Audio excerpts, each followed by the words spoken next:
سعادت الدارین میں ایک حکایت ملتی ہے درود پاک کی برکات کے حوالے سے۔ ایک بزرگ فرماتے ہیں کہ میں حج کے لیے روانہ ہوا اور مکہ مکرمہ پہنچا۔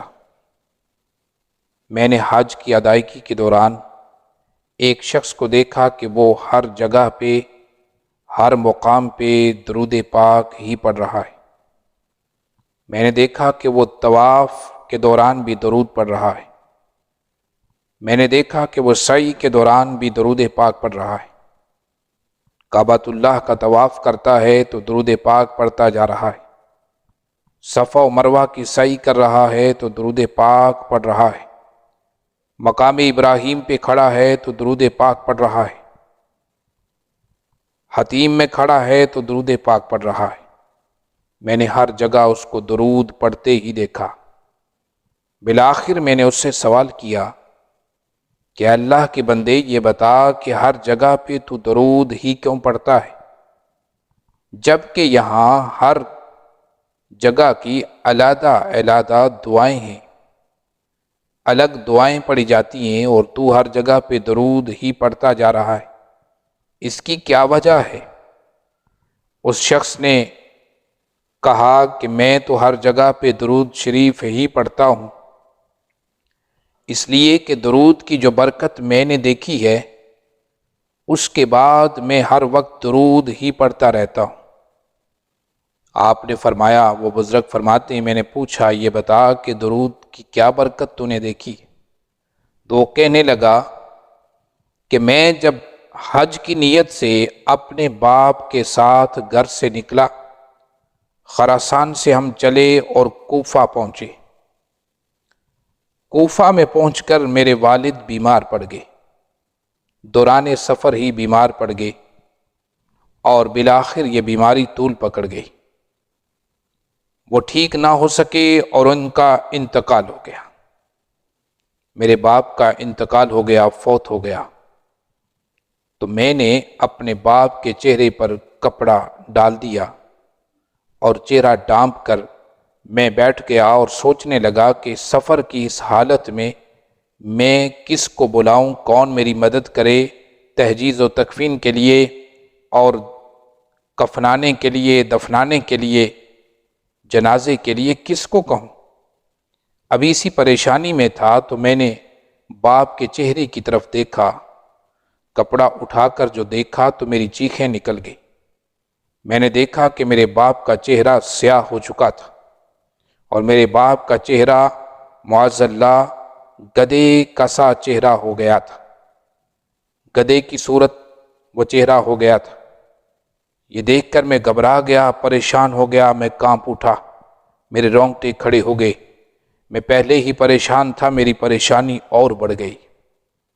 اب میں سوچنے پہ مجبور ہو گیا کہ اب اس حال میں اگر کسی کو مدد کے لیے بلاؤں بھی تو کوئی دیکھ کر میرے باپ کے چہرے کو کیا کہے گا کہ تیرے باپ نے کیا گناہ کیے ہیں جن کی یہ سزا ہے کہ اس کا چہرہ گدھے کا سا ہو گیا ہے اور سیاہ ہو گیا ہے۔ میں پریشان حال سوچ میں پڑ گیا اور اپنے باپ کے جنازے کے پاس ہی بیٹھ گیا، اپنا سر زانوں میں ڈال کر میں بیٹھ گیا، سوچنے لگا۔ اسی دوران مجھے اونگ آ گئی اور میری آنکھ لگ گئی۔ ادھر آنکھ لگی تو میں نے خواب دیکھا۔ میں دیکھتا ہوں کہ ایک بڑی حسین صورت والے بزرگ، بڑا نورانی چہرہ ہے، بڑا حسن و جمال ہے، بڑی خوبصورت زلفیں ہیں، وہ آئے اور آ کر انہوں نے میرے باپ کے چہرے سے کپڑا ہٹایا، کپڑا ہٹا کر میرے باپ کے چہرے پہ اپنا ہاتھ پھیرا، پھر میرے باپ کے چہرے کو ڈھانپ دیا۔ تو پھر مجھ سے پوچھنے لگے کہ یہ بتا کہ تو پریشان کیوں ہے؟ تو میں نے عرض کیا کہ اللہ کے نیک بندے، میں اس لیے پریشان ہوں کہ میرے باپ کے چہرے کی حالت ہی بگڑ گئی، معاذ اللہ اس کا چہرہ مسخ ہو گیا اور گدھے سا یہ ہو گیا ہے، سیاہ پڑ گیا ہے۔ مجھے یہ پریشانی ہے کہ نہ جانے میرے باپ کے ساتھ کیا ہوا۔ اب وہ کہنے لگے کہ تو پریشان نہ ہو، تیرے باپ کا چہرہ اب ٹھیک ہو گیا ہے۔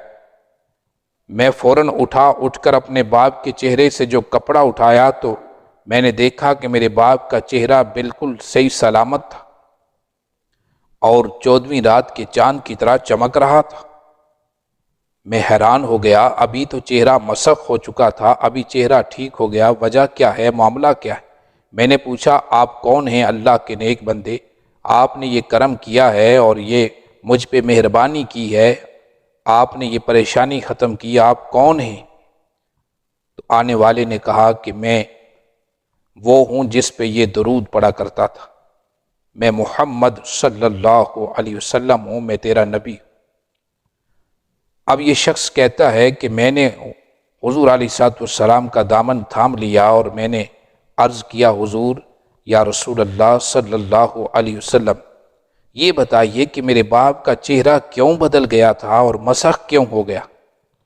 تو آپ علیہ الصلوۃ والسلام نے فرمایا، چونکہ تیرا باپ دنیا میں سود کھایا کرتا تھا اور اللہ تعالیٰ کی قانون قدرت ہے کہ سود کھانے والے کا چہرہ یا تو دنیا میں ہی بدل جائے گا یا پھر آخرت میں مسخ کر دیا جائے گا، اور تیرے باپ کا چہرہ دنیا میں ہی مسخ ہو گیا۔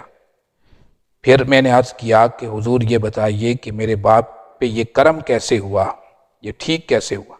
تو آپ نے فرمایا کہ تیرے باپ کی یہ عادت تھی، وہ روزانہ سونے سے پہلے مجھ پر 100 مرتبہ یا 300 مرتبہ یا بعض روایات میں ہے کہ کثرت سے درود پاک پڑھتا تھا، اور اس درود کی برکت سے آج تیرے باپ پہ جب مشکل گھڑی آئی، جب مصیبت کا وقت آیا تو میں اس کی مدد کے لیے پہنچ گیا، اور اس درود پاک کی برکت سے اللہ تعالیٰ نے تیرے باپ پہ یہ کرم کیا اور اس کے گناہ کو معاف کیا، اس کے چہرے کو درست کیا۔